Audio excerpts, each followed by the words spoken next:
সুপ্রভাত, নমস্কার জানিয়ে আজকে আবার একটা নতুন দিন শুরু করলাম।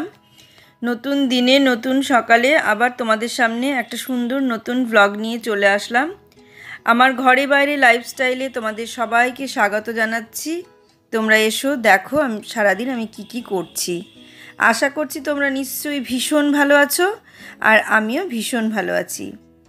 আজ দেখো, আজ আর বাইরেও যাইনি বা অন্য কোথাও যাইনি, একদম সকালে বিছানা গোছানো দিয়ে শুরু করলাম। তা যেটা তোমাদের বলার কথা যে একই জিনিস রোজ রোজ দেখানো না, এক একদিন এক একটাই দেখানো হয়, ঘুরিয়ে ফিরিয়ে দেখাচ্ছি। তো দেখো, তোমাদের ভালোই লাগবে। একই কাজ ঘুরিয়ে ফিরিয়ে দেখানোটাই আমাদের কাজ। এটাই মানে আমাদের তো এইটুকুই কাজ, এই কাজটুকুকেই তো আমাদেরকে প্রতিদিন একটু একটু করে ঘুরিয়ে ফিরিয়ে দেখাতে হবে। তো সেইভাবে ঘুরিয়ে ফিরিয়ে দেখায়, আর তারপর শরীর যেদিন একটু গন্ডগোল করে সেদিন আর পারি না। অনেকের যেমন শরীরটা নিয়ে অতটা গন্ডগোল নেই বলে প্রত্যেকেই বেশ ভালো করে ব্লগ দিতে পারে, বেশ প্রচুর কাজ করে প্রচুরভাবে ব্লগ দিতে পারে, কিন্তু আমার শরীরটা সবসময় ঠিক থাকে না। মানে এরা যারা আমার পুরনো বন্ধু তারা জানো যে আমার শরীরটা মানে একভাবে ঠিক থাকে না। বিশেষ করে গরমের সময়টা আমি ভীষণ কষ্ট পাই, মানে মাঝে মাঝেই শরীরটা খারাপ হয়ে যায়। কারণটা তোমরা অনেকেই জানো, মানে অনেকেই বলতে যারা পুরনো বন্ধু তারা সবাই জানো যে আমার শরীরটা এরকম হয়ে যায় গরমে, অতিরিক্ত গরমে। তা মাঝখানে দুদিন রান্না করলাম, করে ওই যে গরমে অতক্ষণ ধরে আগুনের সামনে দাঁড়িয়ে থেকে আমার একটু গন্ডগোল হয়ে গেছে। এটা ঠিক হতে আবার 2-3 দিন সময় লাগবে। এই কারণে আমি প্রতিদিন যে একদম নিয়মিত প্রচুর কাজ করে ভ্লগ দেব সেটা পারি না। সেই কারণে যেদিন একটু পারি সেদিনই একটু বড় করে দিয়ে দিই। তার কারণ যদি আবার পরের দিন ছোট হয়ে যায় বা না দিতে পারি, সেই কারণে যেদিন আমি পারি, যেদিন একটু শরীর দেখি ভালো থাকে, সেদিন আমি যতটা পরিমাণ কাজ করার দরকার ততটা পরিমাণ কাজ করে আমি ব্লগ বড় হলেও দিয়ে দিই। যে কেউ একদিনে না দেখুক, দুদিনে দেখবে, একবারে না দেখুক দুবারে দেখবে, এই কারণে বড় করে দিই। কারণ পরের দিন যে আবার দিতে পারবো এই গ্যারান্টি আমার থাকে না। তখন হয়তো আস্তে আস্তে কেউ না কেউ সেটা হয়তো দেখবে, সময় নিয়ে দেখবে। এই কারণে মানে বড়টাই বড় করে দিয়ে দিই বেশিরভাগ দিনই। আর কোনো দিন আবার ছোট হয়ে যায়। আজকের ব্লগটা যেমন তোমরা ছোট পাবে, কারণ আজকে আমি সেভাবে কাজ যা করেছি কিন্তু মানে বড় ব্লগ আজকে দিতে পারিনি। আজকে খুব অল্পর মধ্যে দিয়েই দিতে পেরেছি, কারণ তো তোমরা জানোই, আর কতবার একই শরীরের কথা বলবো। তা এই পর্যন্তই আজকে দিয়েছি। দেখো, তোমাদের আশা করছি তোমাদের ভালো লাগবে। যেটুকু ব্লগ দিয়েছি সেটুকুই ভালো লাগবে। ভালো সময়ে তোমরা যেমন পাশে আছো, মানে এরকম সময়েও তোমরা পাশে থেকো। আশা করছি তোমরা এই সময়গুলোতেও পাশে থাকবে। আমি যেভাবে ব্লগ দিচ্ছি তোমরা দেখবে, এটা আশা করছি তোমাদের কাছে, কারণ তোমরা আমার খুব কাছের বন্ধু। তোমরা না থাকলে আমি কখনোই এভাবে পারতাম না চলতে। আমি এইভাবেই মানে ব্লগগুলো দিচ্ছি, অবশ্যই তোমরা দেখো, তোমাদের ভালো লাগবে।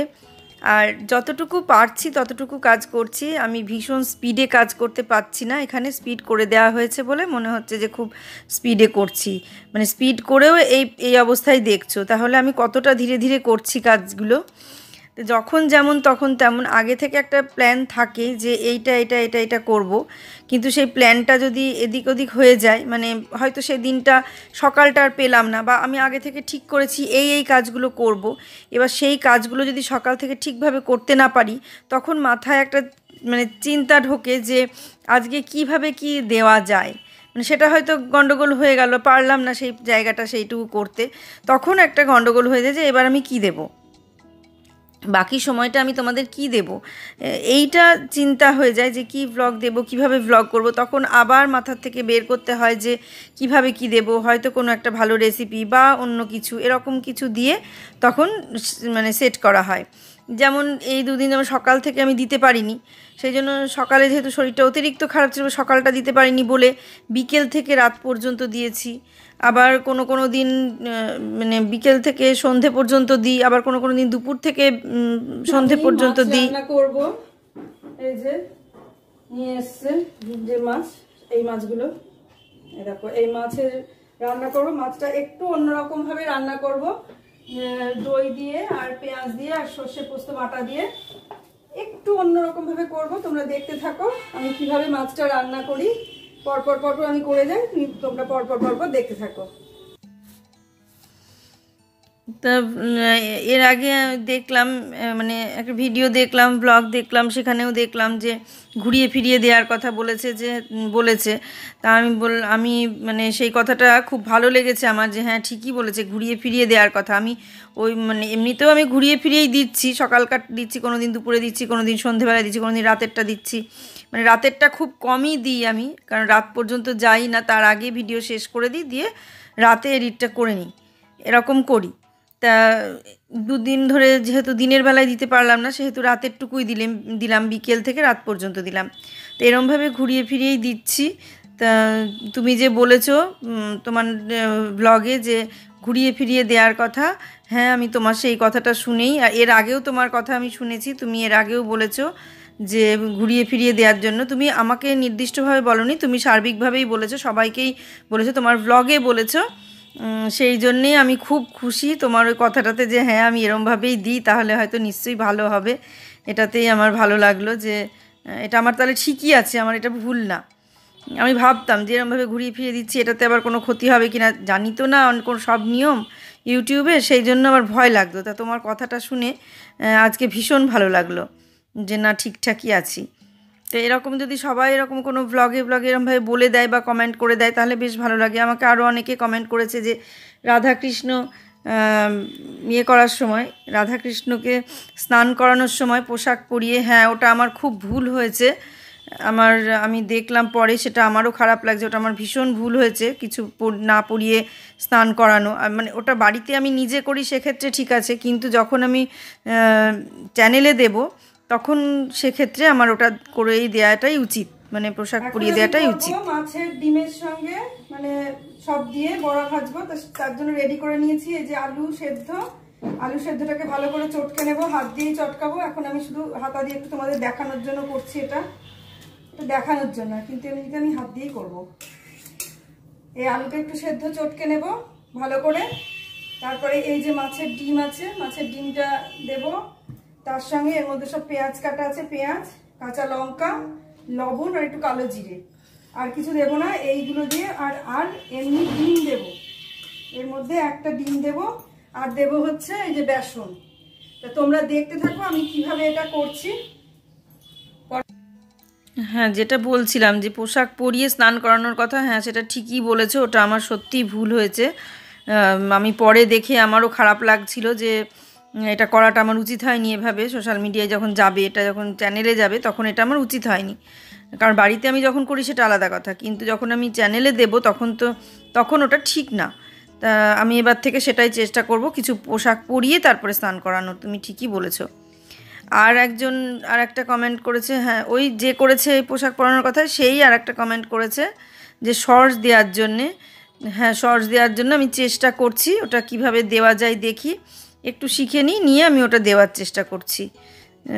ভালোই বলেছো, যা তোমরা যেগুলো বলো সেগুলো আমার ভালোর জন্যই বলো আমাদের, কিন্তু সব সময় তো হয় না করে ওঠা। তা আমি এটা চেষ্টা করছি, একটু শিখে নিয়ে এটা আমি দেখছি যে কিভাবে করা যায়।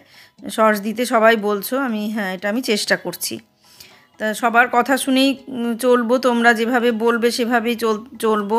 কারণ অনেক কিছু সবাই যে সব কিছু শিখে আসে সব জায়গায় তা নয়, আমরা সব কিছু শিখে আসিনি, আস্তে আস্তে সবই শিখছি। আর শেখার তো কোনো বয়স নেই, শেখার নির্দিষ্ট কোনো বয়সও নেই, সময়ও নেই। একটা বাচ্চা মেয়ের কাছেও একটা বড় মানুষের অনেক শিক্ষা বাকি থাকে, আর বড়দের কাছে তো বাচ্চাদের শিক্ষাও থাকেই। তা সেই রকম সারা জীবন শেখা যায়, শেখার শেষ নেই। তোমরা বলছো একটু একটু করে, যেগুলো জানতাম না সেগুলো জানছি। যেমন ভোগে তুলসী পাতা দেওয়ার কথা এর আগে আমাকে একজন কমেন্ট করেছিল, আমি তারপর থেকে গোপালের ভোগে তুলসী পাতা দিই। তারপরে আর রাধাকৃষ্ণটা আমি পুজোটা করি না সিংহাসনে, এটাও একটা ব্যাপার। আমি সাজিয়ে রেখে দিই শোকেসে, যে পুজো করা ঠাকুর সিংহাসনে সাজিয়ে রাখা। তা এর জন্যেও হয়তো কোনো কমেন্ট আসতে পারে, তবু আমি তাদেরকে ক্লিয়ার করে বলে দিই যে রাধাকৃষ্ণ বহুদিন থেকেই আমার তোলা আছে, আমি প্রথম দিকে পুজো করেছিলাম কিছুদিন, তারপর প্রণাম করে আমি গুটিয়ে রেখে দিয়েছিলাম যে যেদিন আমার হবে সেদিন আমি করব। তা এখন আমার যে পরিস্থিতি তাতে আমি সবই করেছি ঠিক আছে। এবার সিংহাসনে এত ঠাকুর রেখে তো পুজো করা যায় না, সেই কারণে আর জায়গারও একটা ব্যাপার থাকে, সেই কারণে আমি শোকেসে রেখে দিয়েছি। যেহেতু ওটা সিংহাসনে নামানো হয়েছিল না, সেই কারণে আমি আর সিংহাসনে নামাইনি, কারণ বহুদিন ধরে তোলা ছিল বলেই আমি ওদেরকে আমি ওইভাবে শোকেসেই রেখে দিয়েছি। আর রাধাকৃষ্ণ ব্যাপারে আমার অন্য একটা পরিকল্পনা আছে। সেই পরিকল্পনাটা যেদিন সাকসেস হবে, মানে প্ল্যানটা যেদিন আমি মানে পরিকল্পনা সফল হতে পারবো, সেই দিন তোমরা ঠিক দেখতে পাবে বা জানতেও পারবে যে রাধাকৃষ্ণ নিয়ে আমার কী চিন্তাভাবনা আছে। তা কোনো একটা কিছু চিন্তাভাবনা করে রেখেছি বলেই আমি এই রাধাকৃষ্ণ দুটো ওখানে রেখেছি। তা সেটা চিন্তাভাবনাটা শেষ হোক। প্রথম কথা আগে আমার গোপালের একটা বেদি আসুক, তারপর আমি আস্তে আস্তে সে রাধাকৃষ্ণ নিয়ে ভাবনা চিন্তা যেটা আছে সেটা ঠিক আমি করব। তো সেই কারণে আমি আগেই বলে দিলাম, কারণ এটারও কমেন্ট আসতে পারে যে পুজো করা ঠাকুর তুমি একদিন বলেছো পুজো করেছো, অথচ তুমি আবার শোকেসে তুলে রেখেছো, এরকম কমেন্ট আসতেই পারে। সেই জন্য আমি জানিয়ে দিলাম, এটা বহুদিন ধরে যেহেতু তোলা ছিল সেই কারণে আমি আর ওটাকে নামালাম না। অন্তত 15 বছরও হয়ে গেল যে ওটা তোলা আছে আলমারিতে। সেই কারণে ওখান থেকে আলমারি থেকে বের করে সাজিয়ে আমি শোকেসে রেখেছি যাতে দেখা যায়। তারপর থেকে আর ওদের পুজো করিনি, সেই কারণে আর পুজো করব না। এখন ওটা নিয়ে বারবার বললাম যে ওটা নিয়ে একটা আলাদা চিন্তাভাবনা আছে। তো সেই চিন্তাভাবনা বা আমার ইচ্ছে বা আমার প্ল্যান পরিকল্পনা আমি কিছুই জানাবো না এখন তোমাদের। তোমরা ঠিক সময়ে জানতে পেরে যাবে, কিছুদিন অপেক্ষা করলে জানতে পারবে যে ওটা নিয়ে আমার কী চিন্তাভাবনা আছে। হ্যাঁ, তোমাদের একটু আড়ালে রাখলাম ব্যাপারটা, কিন্তু জানতে পারবে, মানে পুরোপুরি আড়ালে রাখবো না কোনো দিন, সারা জীবন আড়ালে রাখবো না, কারণ এটা আড়ালে রাখার জিনিসও নয়, সামনে নিয়ে আসারই জিনিস, তাই সামনেই নিয়ে আসবো। কিন্তু একটু অপেক্ষা করো, ঠিক দেখতে পাবে সব কিছু। হ্যাঁ, আর ওটা যেটা যেটা বলেছো সেগুলো আমি সব শুনবো। এই তো আর আমার যা দেখছো সারাদিনের কাজ, আজকে আমি এইগুলো চেঞ্জ করে দিলাম, ফয়েলগুলো সমস্ত কিছু অনেক দিন হলো পাতা হয়েছে, কিন্তু এবার ফয়েল পাতার পর একটুও নোংরা হয়নি।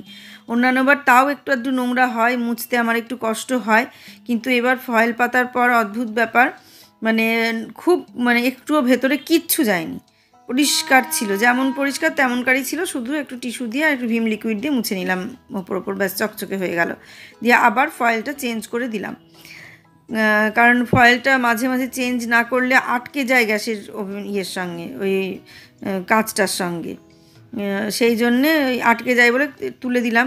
তা এটা খুব তাড়াতাড়ি মাঝে মাঝে 7 দিন অন্তর অন্তর তুললে ভালো হয়, কিন্তু আমার সেটা 7 দিন অন্তর অন্তর তোলা হয় না। আমার তুলতে তুলতে বহু টাইম হয়ে যায়, ওই 15 দিন এরকম হয়ে যায় সময়। সেই কারণে আজকে এটাও 15 দিনই হয়েছে, কিন্তু অতটা পরিমাণ নোংরা হয়নি। তা তোমরা যারা নতুন তারা তো জানো না যে আমি এইভাবে এই হবটার ওপরে ফয়েল পেতে রাখি। তো যারা নতুন তারা দেখো আমি এইভাবেই ফয়েল পেতে রাখি, যারা পুরনো তারা তো দেখেইছো যে আমি এইভাবে ফয়েল পাতি। ফয়েলটা পেতে তার উপরে আবার টিস্যু পেতে রাখি, যাতে ফয়েলের ওপরও নোংরাটা না পড়ে। টিস্যুটা তুলে কেচে দিলাম, ফয়েলটা যেমনকার চকচকে তেমনই থেকে গেল। তাই রেগুলার যে গ্যাস মোছা, এই মোছাটা খুব কষ্টকর আমার কাছে কাজ, এই কাজটা আমার কাছে সবথেকে বেশি কষ্টের। সেই কারণে মানে এইভাবে পেতে রাখি। প্রথম পেতে রাখতাম না, কিন্তু তারপর যখন ওই তেল মশলা পড়তো তারপর মুছে পরিষ্কার করা আমার 1-1.5 ঘন্টা সময় লাগতো। এই প্রতিদিন অতক্ষণ করে সময় দেয়া, শারীরিক পরিশ্রম দেয়া আমার পক্ষে সম্ভব হচ্ছিল না। সেই জন্য বুদ্ধি বের করলাম, নিজেই বুদ্ধি বের করলাম, ফয়েলটা পাতলাম, ফয়েল পেতে তারপরে এইগুলো টিস্যুগুলো পাতলাম। কোনো কিছু দেখে আমি পাতিনি, আমি নিজের থেকেই ভেবে নিয়ে পেতেছি যে দেখি এগুলো পেতে কি হয়। কারণ এর আগে একবার ওরকম আমার ফয়েল ছিল, আমি ওই ফয়েলে ওই ইয়ের ওপরে পেতেছিলাম, ওই কী বলে গ্যাসের টেবিলের ওপরে পেতেছিলাম অনেক দিন আগে। কারণ ওই যখন ভাড়া বাড়িতে থাকতাম ওই জায়গাটা খুব ছিল, মানে টাইলস পাতা ছিল না, সেই কারণে ওইগুলো পেতে রেখেছিলাম। প্লাস্টিক ফয়েল এই সমস্ত পেতে রাখতাম, তা প্লাস্টিক পাতলে গলে যেত, ফয়েল পাতলে গলতো না, সেই কারণে ফয়েলটা পেতে রাখতাম। সেই থেকে ভাবলাম যে দেখি এখানে তা পেতে দেখলাম যে না, কিছু হচ্ছে না, বেশ ভালো আছে। আর এখন দেখো সব ফয়েল পরিষ্কার করে নিয়ে এখন ডালিয়া রান্না করছি। ডালিয়াটা একদম ফ্রেশভাবে রান্না করছি, মেঘা খাবে ডালিয়া, আর আমিও যদি থাকে আমিও একটু খেয়ে নেব, তো সেই কারণে করে নিচ্ছি। আমি এইভাবেই করি শর্টকাট, কারণ প্রায়ই আমাদের ডালিয়া হয়, মানে প্রায়ই করতে হয়, সেজন্য অত যে আলাদা করে ভেজে বা অত সিস্টেমে করা সেটা করি না, সাধারণভাবে একটুখানি ভেজে নিয়ে সবজিগুলো দিয়ে একবারে ভেজে নিয়ে তারপর কুকারে দিয়ে সিটি মেরে দিই, ব্যাস তাতে সহজভাবে হয়ে যায়, একদম শর্টকাট হয়ে গেল। আগে একটু ডালটা একটু নেড়ে নিলাম, নিয়ে তারপরে সবজিগুলো দিয়ে দিলাম, দিয়ে আর একটু নেড়ে নিলাম লবণ দিয়ে, নেড়ে নিয়ে কুকারে জল দিয়ে এই যে এই ভাজা হয়ে গেল ঢেলে দিলাম। একদম শর্টকাট, খুবই শর্টকাটে করি। এর থেকে সহজে আর হয় কিনা, এর থেকে সহজে হবে সবগুলো একসঙ্গে। আজকে আমাদের কি কি রান্না হলো তোমাদের দেখিয়ে দিই। আজ আমাদের রান্না হলো উচ্ছে দিয়ে মিষ্টি কুমড়ো দিয়ে ভাজা, আর এখানে হলো এঁচড়ের ডালনা। এটা দু জায়গায় রাখা আছে, এখানেও আর একটা জায়গায় রাখা আছে, মানে এক জায়গায় রাখলে আটলো না, সেই কারণে যে এখানেও রাখা আছে এঁচড়ের ডালনাটা, একই ইয়ে দু জায়গায় রাখা হলো। আর এই যে মুসুরির ডাল, যা আমাদের প্রতিদিনকার ডাল। আর এই উচ্ছে আলু ভাজা তো দেখালাম। আর এখানে যে বড়াটা ভাজলাম, ডিম, আলু, বেসন আর মাছের ডিম, এগুলো দিয়ে পেঁয়াজ আর কাঁচা লঙ্কা কুচানো, লবণ যা যা দেয় মোটামুটি সেগুলো দিয়ে একটা বড়া ভাজলাম। আর এখানে হচ্ছে মাছ, যে মাছটা আমি রান্না করলাম দেখলে, দই দিয়ে সর্ষে পোস্ত বাটা দিয়ে একটা মাছের রেসিপি করলাম, সেইটা। মোটামুটি এইগুলো রান্না হলো। আর এখানে ডালিয়াটা মোটামুটি হয়ে আছে, দুটো সিটি মারা আছে, আর দেখি যদি না হয় তখন আর একটা সিটি দেবো, দিয়ে নামাবো। এই হয়ে গেল রান্না। আজকের মতো আমি এখানেই শেষ করছি। এই সমস্ত কুচানো মোটামুটি সমস্ত কমপ্লিট হয়ে গেছে, আজ এখানেই শেষ করছি। আজ সকাল থেকে যা যা করলাম সবই তোমাদের সঙ্গে শেয়ার করলাম, তোমরা দেখলে। আর আমি এখন ভিডিওটা এখানেই শেষ করব। এখন স্নান করব, ফ্রেশ হব। আর এখন কিছুদিন তোমাদের ঠাকুরের গোপালের পুজো বা কিছুই দেখাতে পারবো না, আবার কয়েকদিন পর থেকে দেখাবো। সে আর স্নানটা করে ফ্রেশ হয়ে নিই, এবার একটু রেস্ট নিই। প্রচন্ড গরম, বুঝতেই পারছো, আবার দুদিন ধরে খুব গরম পড়ছে। এই গরমের মধ্যে সবাই কষ্ট করে ব্লগ দিচ্ছ, আমিও ভীষণ কষ্ট করে ব্লগ দিচ্ছি। আর শরীরটা আমার একটু খারাপ বলে আমি মানে খুব বেশি কিছু শেয়ার করতে পারছি না, মোটামুটি যেটুকু পারছি তোমাদের সঙ্গে সেটুকুই শেয়ার করছি। তোমরা দেখো পুরো ব্লগটা, অবশ্যই ভালো লাগবে। আর এই বলে আজকে শেষ করব। তোমরা দূরে কাছে নতুন পুরনো যেভাবে যে যেখান থেকে আমাকে দেখছো, আমার ব্লগ দেখছো, সবাইকে আমার ধন্যবাদ, অসংখ্য ধন্যবাদ। এইভাবে আমার পাশে থাকো, আমাকে সাপোর্ট করো, আমাকে এগিয়ে নিয়ে যেতে সাহায্য করো। প্লিজ প্লিজ তোমাদের কাছে অনুরোধ যে তোমরা দেখে চলে যেও না, একটা করে সাবস্ক্রাইব আর একটা করে লাইক অবশ্যই করে দিও, যাতে আমি আরেকটু এগিয়ে যেতে পারি। আর তোমাদের এই সাবস্ক্রাইব আর এই মানে লাইকই আমার পথেও চলার পথে, এইভাবে আমি এগিয়ে যেতে চাই, তোমাদের সবাইকে সঙ্গে নিয়ে এগিয়ে যেতে চাই। সবাই এইভাবে পাশে থাকো, আমিও প্রত্যেকের পাশে থাকবো, এইভাবে এগিয়ে চলি। আজকে তাহলে ব্লগটা আমি এখানেই শেষ করছি। সবাই সুস্থ থাকো, ভালো থাকো, সাবধানে থাকো। সামনের দিন একটা সুন্দর নতুন ব্লগ দেখার অপেক্ষায় থাকো। আজকে আসি তাহলে।